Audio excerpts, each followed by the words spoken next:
Now, there's common misunderstandings about what happened in the financial crisis, which I think lead to a misdiagnosis.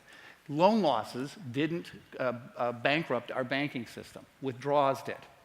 So banks really didn't make no money down loans. They went out and they found investors to make down payments on behalf of homeowners. And they did this by selling the subordinated tranches and securitizations to outside investors, the non-AAA tranches. And so from the AAA perspective, from the bank's perspective, it didn't matter whether a homeowner made a 20% down payment or a subordinated lender put up 20 or 30% of the capital. Either way, the bank was protected from a 20% drop in real estate. We had a 30% drop in real estate prices. If you look at the Federal Crisis Inquiry Commission, it estimates the losses on subprime finance will be about $300 billion. All of those losses have been suffered by the subordinated tranches and securitizations, and those tranches have largely owned by non-bank investors. If you look at the losses expected in AAA, they're expected to be zero. So when you really look at what happened in the financial crisis, what you see is that withdrawals rendered banks insolvent.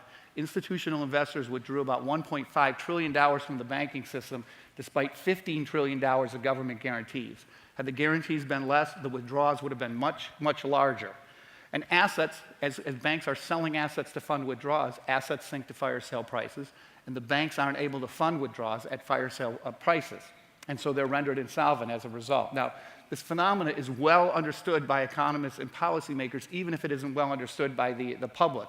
And that is that short-term deposits, overnight deposits, which can be withdrawn from the silo very, very quickly, are highly unstable. And withdrawals will logically cascade to 100%, no matter what the size of the loan losses are, because I have to race you to get to the bank to withdraw my money before the bank is rendered insolvent from the withdrawals.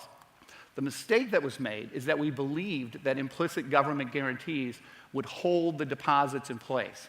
And those guarantees, and the reason we believed that is because we hadn't seen withdrawals since 1929, so we just assumed that this system of implicit guarantees would hold the money in place. Now we recognize there's enormous risk of damage from withdrawals, and the money sits idle unused now in our banking system to fund the possibility of withdrawals and to avoid the damage.